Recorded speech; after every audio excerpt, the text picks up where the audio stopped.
support PA. Position actually. 4 PA, yeah. Cool.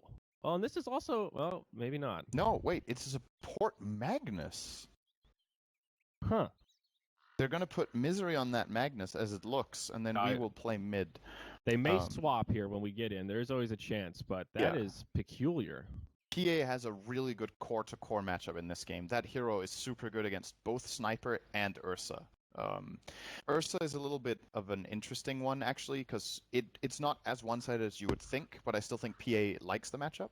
The reason it is not obvious is when you think of how overpower works for Ursa, he gets, like, on max level, he gets 6 fast attacks, and you would think when you're playing against PA, well, you run out of those attacks, but the count...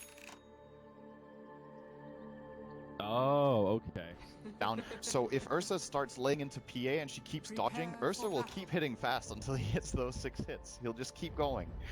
So ultimately he will get his damage out, but you know you're still playing around, okay, how long is it actually going to take you to get those 6 hits in? But at least you know you will get them at some point. We'll see. All right. Well, here we are. I like this matchup. This looks like a good game to me. Yeah, certainly so. And of course, this is best of 3 for this group stage here. A lot of other series going on. Thank you for joining us on the Boston Major 3. I'm Zyori. He's Cinderin for anyone coming in late here. And we'll move into a pause to get things started. Did you do your prediction, Cinderin? I'm on it right now. I'm going to do 0 to 2 Roshan kills. I think highest net worth is going to be... I'm a bit on the PA train here. I think she's going to have a good early game. Although there is an Ogre and Rubik. Actually, this Radiant lineup, looking at it, is actually pretty greedy against the supports. It's like Darkseer is making a lot of space. I'm going to flip to highest net worth minute 10 is going to be Ursa. He's going to get a Roche kill, I think. For 10 minutes, okay. Yeah, I could see it. Or he's... Even though this Darkseer lane is... Yeah, I'll go with Ursa. Let's see if I'm right. Last player to be killed. Coin toss. Who do you think? Let's do Moon Meander. I went Ogre. Last team, or team with the most Roshan kills will be LGDFY, I think. Let's see. Yeah, that's what I did too. They definitely have... Their Roche lineup is super good. Here we go, though. Smoke coming in from LGDFY. See if they can find anything. DC in a pretty good position. We gets the Ion Shell, charges the front line, and it looks like they'll just back out. No first blood drawn quite yet. All right, easy disengage. Soxa pretty much played these first 30 seconds perfectly. So he broke the smoke on Rubik, which messed this play up entirely for LFY. They didn't get the opening they want. And he placed more or less the perfect sentry that covered all of the spots he would expect them to have placed their ward in, and he found the sentry in the tree line and got rid of that. So DC basically just secured their safe lane with this play from Soxa. So very, very good stuff from him. Should make my life easier. All right. Any trickery here in this laning phase? Looks like Soxa will be bottom lane, supporting up Resolution's Juggernaut. In the mid, it'll be the Weeha Phantom Assassin, and it is indeed Misery on the Magnus. He goes for the level 1 in power just to make EA's opening laning stage a little easier here. And then, of course, off lane, it is that Darkseer by Moon Meander. It looks like a dual lane mid from LGDFY. God, that's a lot of characters. Super here on the Sniper and Zhao 8. On the Ogre Magi, Yao takes the off lane Slardar, and that leaves us with a dual lane here in the safe end. One of the stand-ins on Ursa, and the other stand-in DDC playing on the Rubik. And what we saw here in the start and mid is the reason I did not pick PA to be the richest hero at minute 10. Because the structure of DC's lineup is inherently pretty greedy in the start, right? Like, you have a jungling Magnus with Iron Talon. Either he would jungle or he would dual lane off lane with the Darkseer. And that means this Ogre can put a lot of pressure. So ideally for LFY, this PA does not have the greatest time in mid. And because of that, I think Ursa top will be favored in that sense. But it could also end up just being the Juggernaut, actually, from Resolution then. We'll see. Currently, Sniper's leading. Woo! Yeah. So, yay. I feel like a lot can happen, I picked too, Ursa. Not good. in that first 10 minutes in terms of these supports. You know, like Ogre, Rubik, a lot of options to rotate around and maybe find kills. And seeing some pressure on the jungle here. Misery spending some time by himself. Just trying to deal with this hard camp. Zhao 8 coming in for the snipe. Oh, if he gets that creep, that's actually pretty big. Very nice play from Zhao 8 here. Of course, they will be splitting the experience, but this greedy choice from Misery is not paying off right now. I'm sure you're keeping Ogre busy, but it's an Ogre from Magnus trade-off. Who's going to be more powerful minute 6 without farm is most definitely going to be the Ogre. Right. So he is very happy with that trade-off for now. Yeah, to I some already degree. regret picking Ursa over Jugger. I actually have no idea why I did that. Ursa has the way more contested lane. I think Resolution will be the richest hero minute 10. Oh, You well. even said it yourself. You know, Ursa does not want to play against the Darkseer. It's a pretty tough matchup, and you see it in the raw last hits. I mean, Moomiander's already putting a lot of pressure on. He just now hits level 3. This is where it gets harder.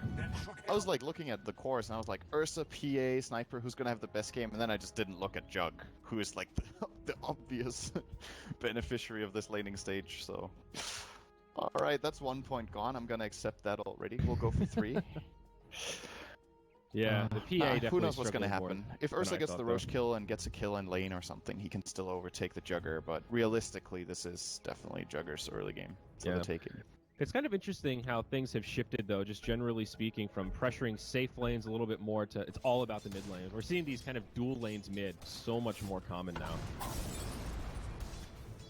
These key heroes that, you know, you need to shut them down. You got to put the pressure on.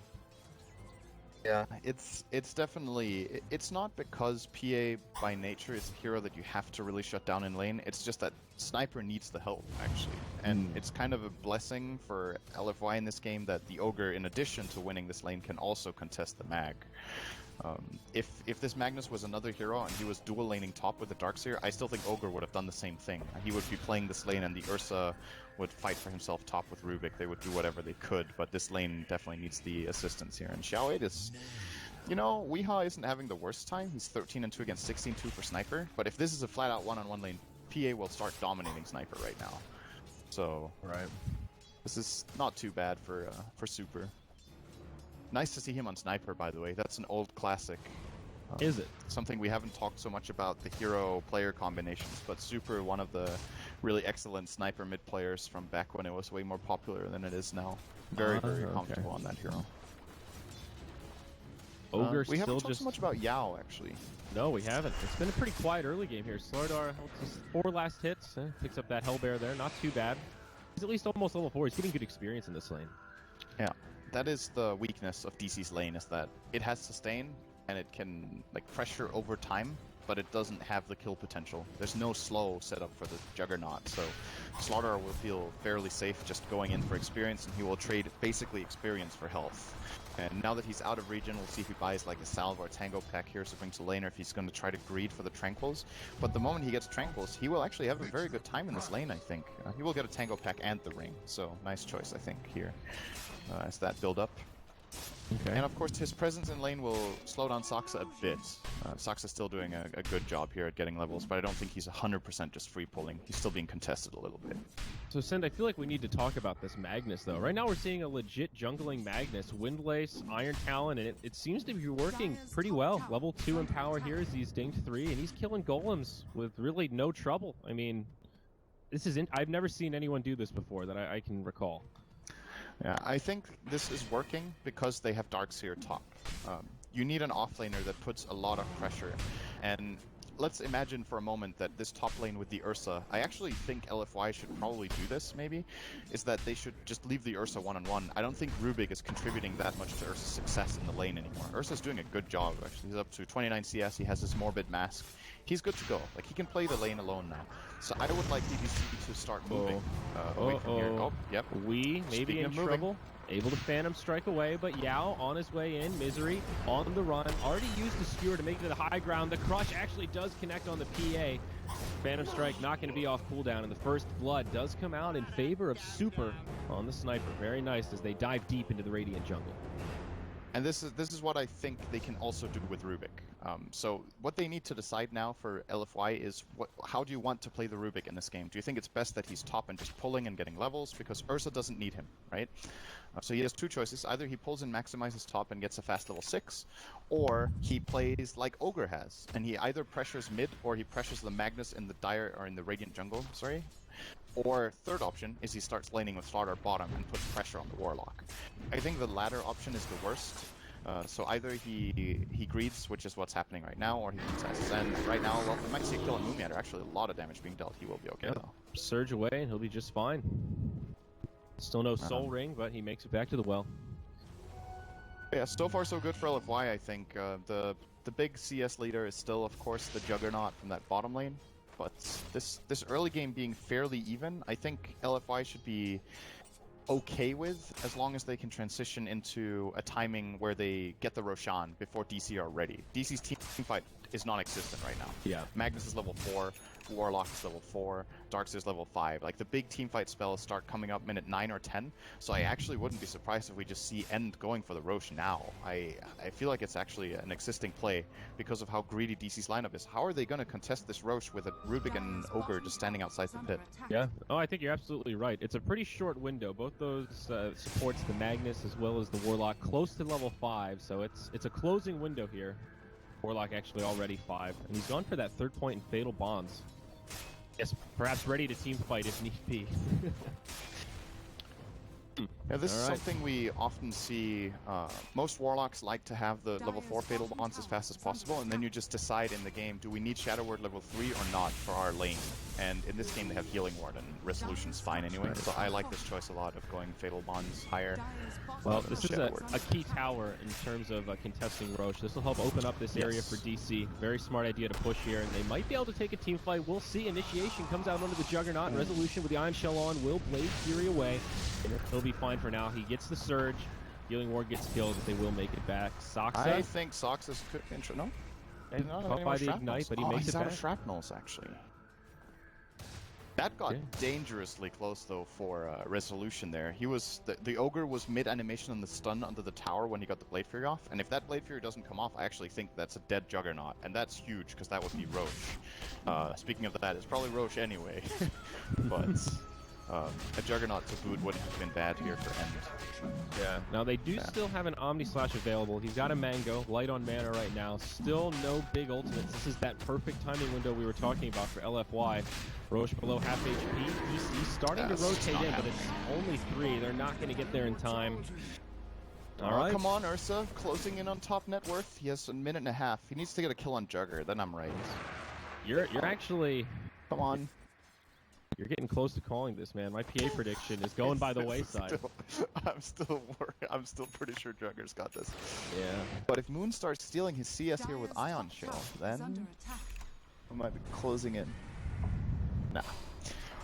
So, DC are not letting go of the pressure here on bottom, though. They're going to keep going for this tower, even against a team with Aegis. I like it because they are taking advantage of the power spike of Juggernaut right now, and the Darkseer's presence in the lane, and will secure them this tier 1, so pretty good stuff here from DC, reading the situation very well and getting what they can. Quite nice for Resolution. Finishing off that last hit on the tower gives them about a 1k net worth lead, a little bump, and some more items starting to come about. Iron Talon up on the Jug. He's going to move into his Yasha for that Manta style, and Mask of Madness now up on End's Ursa alongside that Aegis. So we'll see. Maybe LGD will try and get aggressive here, use this Aegis, or if it'll just be a farming Aegis. Only time will tell. They do not want to use this in farming. I'll guarantee that. They definitely want to try to fight with it. But the difficult thing here is finding the right fight. Since DC's team fight ultimates are starting to come online, Warlock's almost 6 now. Magnus is, as a matter of fact, 6. So he needs to be a little careful. Very nice smoke wrap around here from DC. Will get them the kill on Super Sniper. Yep. Ursa not going to be able to get there in time, but they might be able to go in onto Wee. The Warlock Golem comes down and kind of breaks this up a little bit, but Weeha's still in some trouble. He's on the run. Yao. Connect with the crush. No, it's off the mark. Stolen Golem from the Rubik, though. This should secure some kind of a kill here. Telekinesis will lock down the PA. It's an RP on 3 plus the Golem, but there's no follow-up, and of course it won't be enough to keep his good friend Weeha alive.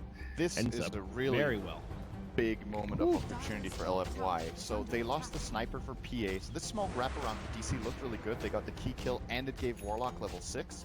But now that both Golem and RP are on cooldown and LFY have a Golem to boot for another 30 seconds, this tower is just flat out gone for DC. There's no way they're going to be able to hold this. They will try to trade for top the best they can. They might actually be successful here with Resolution. They're going to catch Magnus. They just dive past the tower and catch him off guard. They knew he didn't have RP, so limited ways to get away there. Pretty easy kills. They go back into the tower. This is now the also, wall is down again. This is also great for the Rubik. Oh no, he already dumped the Golem. I thought he might save it and try to use it on the next cooldown. You have like a 15-second window before it expires, but he dumps it. Golem gets killed mid. Meanwhile, up top, Resolution and going at it. One more from the Ursa will find the kill. That's now he's ahead, but it's minute 11. Come on. He was 1 minute late. he lost. Well, actually, DC did end up defending their middle tier 1. Very surprising for me. I think the reason they hold it is that LFY dove for that Magnus kill. If they don't do that, they probably just get the tower safely, but an extra kill to boot, and this tower will probably still fall very soon. And the rotation from Ursa, of course, also prevents them from getting the tower, but the kill on Juggernaut is very, very big here, shifting the lead toward End and almost giving him his Blink Dagger. This is a very good Ursa game, by the way. We haven't talked about it so much. The PA I mentioned a little bit, but all the other matchups are actually... Ursa likes playing against Juggernaut in mid-late game. He's very good at killing the Golem, and he has the Enrage in the RP when he gets Aghanims. There's no silence on the Radiant side, so that will be a very powerful item this game. Yep. Things settling down a little bit here. Level 7 Magnus goes into Arcane Boots first. And the Yasha on the way for Jug. Let's take a look at the overall graph, and still a lead for DC. Experience is zeroed out, but still a very even game. As we talked about, even though it's possible for Sniper and Ursa to thrive here, DC still have a lot of options. And as long as they can manage these cooldowns, RP, Golem, Vac Wall, always a threat here for LFY. Dragonlance on the way for Sniper, just about 250 gold off, so super. Getting one step closer to that range, sitting in the far back as we see a smoke rotation headed up top from LGD. And that item has actually been a big reason of why we've seen Sniper come back. It's maybe not that intuitive, because you think, why would you need the extra range when you have a hero that already has a million range? In theory, he maybe should be one of the heroes benefiting less, but it allows you to max headshot early, and it gives you a big damage spike because you can compensate for your lack of skill points and take aim, and then use the Dragonlance to tank yourself up a bit. And this headshot deals a lot of damage early with the high level. So we might see him go 4-4-1 build. We also see players sometimes go 4-2-4. You just get the second point headshot. It's really valuable because you go from 15 to 40 damage. Ursa does have Blink solid now, by the way, as we just saw. He blinks back defensively as we see a smoke rotation from DC. LFY just back up. They get the tower down to about half HP and choose not to take the fight there. I guess aware that all of these cooldowns are available. And Aegis ran out, that too, yeah. Primary reason I think here is that they acknowledge DC's strength here. They know DC's type of game right now is just, if we get a flat out 5-on-5 engage under a tower, LFY are in trouble. But if they can enforce like a split push skirmish type kind of game, that's where Ursa can shine. Sniper's actually not too bad at it either, and Slardar, especially when he gets the blink, will want to play like that.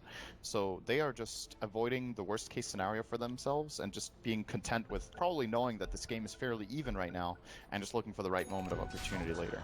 Yeah, Yao is about halfway towards that blink dagger on the Slardar. Mech on the way for Moon Meander, and it looks like Weeha may be going for the straight-up Desolator. He's got the Blightstone, first Mithril Hammer. That'll be a huge spike in their damage output when he picks that up. Yeah, it's. I also think it's necessary, actually, for DC. The item has a couple of purposes in this game. The one is how much damage he does himself, but it also enables Juggernaut. It makes the Golem stronger, which is maybe like a secondary concern.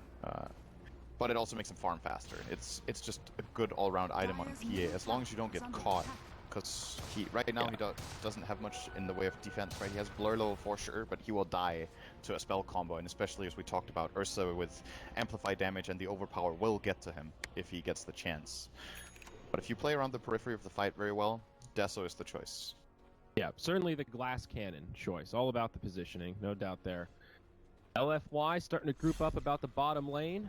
All five congregating here, maybe thinking about a tower push of sorts. Any smokes?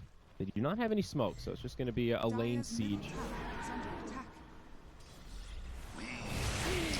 Moon is in pretty good position here, but he's only level 8 minute 15. This is actually a fairly low level Darkseer. He's out leveled by the Slardar. Not very common. And the reason this happens for Moon is DC's decision to rotate a lot as a team. To enforce, first of all, he came down to bottom to get that tier 1. Now they tried for that tier 1 defense top where they were all 5 smoke, didn't bring anything with it. And Darkseer, a hero who benefits a lot from split pushing, just hasn't been able to play that way. You want level 11 on this hero. The vacuum level 1 sucks. It's one of the worst spells in Dota. And level 4 is one of the best spells in Dota. So, what do you know? He needs to get there. Slow and steady. Looks like they won't siege too much. This has still been a pretty quiet game. 5 kills in about 16 minutes, both sides. farming, playing very safe, and again, relatively even here as we get into this mid-game. 1,500 net worth lead, 1,000 experience lead for DC. Everybody just working on that round of core items. We do have the Desolator now up on Wii. Super. I can't believe I saw that. I'm sorry, that just reminded me of a pub game, you know. Slardar is farming the dragon camp. He needs the one small dragon to have his blink, and Super just comes over and auto-attacks the dragon and steals the last. Oh, Yao got another creep, so he's fine. The blink is flying out now. He's gonna get a TP scroll as well, probably. Super actually making a liar out of you here, Sind. As soon as he picked up the Dragonlance, he went back to max out take aim. Yeah, I was saying you go one of two ways, right? Either you go 4-4-1 or you go, you can also go like 4-3-2. It's not like you have to do it, but most commonly is 4-2-4. And that the Dragonlance does play a big role in this being as good as it is. Yeah. Or if you're feeling that kind of game, you can max the headshot. All right, smoke broken. Nice spin from Resolution. Yeah, no way to initiate there on the jug. Breaks the smoke, and they'll stay safe. Maybe looking for a counterplay of their own up top. They might find the Slardar. Wii throws some daggers, uses the Phantom Strike, but now RP from Misery. Airball. And blinks away. They even stole RP. That is pretty close to worst case scenario. Now they jump back in. Soxa getting low. He drops the rock, but it's not on point. Oh no, they're just going to get a free golem here. That's a little bit of money going the way of the Dire. And they get the kill. And they still have RP. Slardar blink crushing, miss.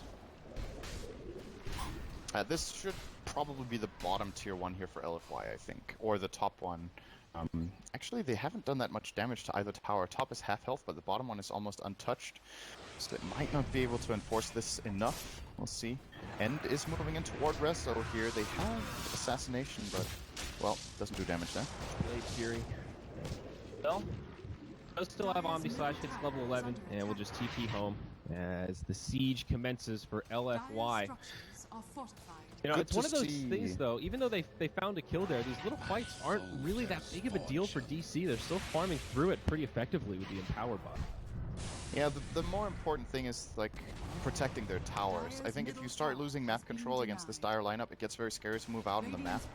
Just because Slardar plus Ursa can kill anyone, Slardar plus Sniper probably can kill anyone apart from PA. So you need to be very cautious with your movements, but these towers are protecting their side a lot right now. So as long as they don't lose them, they're in pretty good shape. The problem is, inevitably, the secondary Roche will also go to LFY, the way the game's looking right now. It's spawning soon, there's still a minute and a half on Golem. Sure, you're going to have RP soon on Misery, but you know it's still on Rubik too, so that's not necessarily that big of an advantage. Yeah. And as a result, they have to concede the tower, and this will also be Roche. The question is, can they get something of their own top? We'll see. A lot of damage coming into the tier 2. Still a glyph available for LFY. They'll pop it now. Some TPs coming in. Nice scan from the Radiant. They see the Slardar at least. And that'll be enough to scare them back. Actually, unfortunately for them, that scan was a hit. I think if that's a miss, they might get the tower. They got scared of a full rotation here, but it's only a lone Slardar while they're killing Roche, so... Unfortunate for DC. They get the short end of the stick on that one. Now Super completes his Hurricane Pike. Big item pickup there. And of course the Aegis going the way of the Ursa, who is very close to an Aghanim Scepter. Finishing off this Ancients. It'll be about 600 gold away. This is the item against PA for Sniper. PA's only way of really getting in on the Sniper is to commit Blink Strike. So the moment she jumps on you, you can pike away and buy yourself 5 seconds, and that could easily be enough to get the assistance of your team. You just need some sort of lockdown and space. Sniper is all about spacing, because he obviously has a big init range advantage. So as long as he can play on that type of fight, he will be favored in most matchups. Even against someone like PA, where you're going to miss a lot of hits, you still have your spells, which are really good. PA doesn't like being stuck in shrapnel or getting assassinated. You don't have health pool for that. Yeah. So just needs to not get one-shot KO'd basically by a jump from her or Mag. And that 2k net worth lead we saw for DC is now going by the wayside. LFY starting to take control as they group up once again, all 5 in the top lane, looking to put this Aegis to good use. Finish off the last remaining tier 1 tower for DC. It looks like DC won't even bother to defend this. Already at half HP, they'll have a free glyph, but they're going to take the aggressive approach. They'll try to split push themselves. Mantis style up on the Juggernaut, Blink Dagger up on the Magnus. They will put some pressure on this tier 2 mid. And of course the thing that we probably haven't stated enough is the importance of Empower in this type of game. Like, if the game doesn't... Oh, Rezo will get jumped. Actually wasn't fast enough in the spin. Nice RP, though. On two, very nice. They've got the follow-up as Weeha jumps in, brings down the Rubik, brings down the Slardar. Beautifully done. DC get 2 quick picks. They do indeed lose that top tier 1. They get a lot of damage into this tier 2 mid. They still have the Golem, and they could reinitiate Xiao 8. He pops too far forward. Juggernaut getting credit for that one with the Omni Slash. From 2 to 3 as DC strike back and claim this tier 2 tower mid. They might be able to go high. No, they're going to go bottom. Okay, they're going to play it safe. They still have the Golem, so I think DC can keep pressure on. Yeah, this was a very, very good move from them. I'm wondering if Rezo was actually baiting them there by not spinning that Slardar stun. He wanted them to come in to set up Misery for that RP. And what I was getting at is, if LFY don't accomplish enough, this Empower will naturally just keep DC in the game, because they have 3 heroes that benefit from it, right? Mag himself, the Jugger, and the PA. A little bit of pressure from End will probably force them away. Moonmeaner's thinking about it. He's only level 9, man. He's so low level, minute 21 on this Darkseer. Yeah, very wants some blood surprising. here. He's gonna maybe get his own. Backing back. He He's will fine. live. Yeah, just fine. Being more conservative with the Golem Rock now. Still 2 minutes left on the Aegis, so they've got some time here. Blink Dagger now out on the Juggernaut. I do like this pickup. You know, you see it some games, and this is one where it makes a lot of sense. You know, jump in the back line if you can catch the sniper. Very effective item on Jug if you can use it properly. It's a lot more popular now than it used to be. I feel like it comes in waves. Like there have been windows in the past when it's been a popular pickup, but it doesn't seem to stick around, you know. It is just an awesome pickup in this game, that's for sure. Like, you definitely, again, it's all about spacing, right? Juggernaut wants to be able to get in on the sniper or in on the Slardar. That's a matchup that Juggernaut likes a lot, because Slardar has sprint on and will actually get soloed by Omni Slash from 100 to 0 in most stages of the game. So if Rezo can find him, that's a good opening to the fight. Getting rid of a Slardar is very important. It's the primary initiation tool that LFY will try to use to set up their skirmishes and their fights in general. So definitely a fan of this Blink.